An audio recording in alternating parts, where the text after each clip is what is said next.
சுற்றுப்பயணத்தில் பல்வேறு இடங்களில் செல்லும்போது அது சரியான முறையில் அனுமதி வழங்கல் குற்றச்சாட்டு வைக்கிறாங்க. காவல்துறை வந்து ஆளுங்கட்சிக்கு வந்து அனுமதி வழங்குது, ஆனால் எங்களுக்கு அனுமதி வழங்க மாட்டேங்குது. எளிமையான திட்டம் வரும்போது மக்களுக்கு பாதிப்பு ஏற்படுது.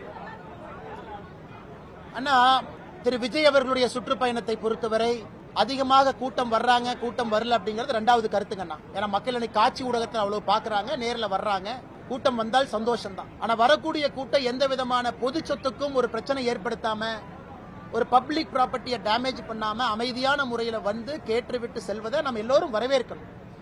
இன்னைக்கு தூத்துக்குடியில அவங்க அடுத்த கட்ட பயணத்திற்கு அனுமதி கோரிய பொழுது அந்த காவல்துறையினுடைய அதிகாரிகள்லாம் திருச்சியில் ஏற்பட்டிருக்கக்கூடிய பொது சொத்தினுடைய சேதத்தை சொல்லியிருக்கிறாங்க. அதெல்லாம் இங்கே நடத்தப்படக்கூடாது என்று. அதனால் இது இரண்டு பேர்த்துக்கும் பொறுப்பு இருக்கு. விஜய் அவர்களுடைய கட்சிக்கும் பொறுப்பு இருக்கு, வரக்கூடிய கூட்டத்தை கட்டுக்கோப்பாக கொண்டு வந்து பொதுமக்களுக்கு இடையூறு ஏற்படுத்தாம. அதே போல அரசுக்கும் ஒரு பொறுப்பு இருக்கு. ஏன்னா இன்னைக்கு ஒரு குறிப்பிட்ட நேரத்தில் அவங்க பர்மிஷன் கேட்கறாங்க, சனிக்கிழமை ஞாயிற்றுக்கிழமைன்னு கேட்கறாங்க. அதை கொடுப்பதற்கான முயற்சியில் அரசு இறங்கணும்.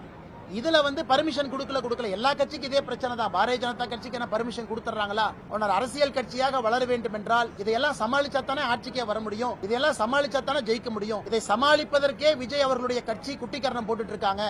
தொடர்ந்து அரசின் மீது ஒரு வழக்கு சொல்றாங்க அப்படின்னா அவர்கள் எந்த அளவுக்கு தன்னை தயார்படுத்திக் கொண்டிருக்கின்றார்கள் என்பது நமக்கு தெரியுது.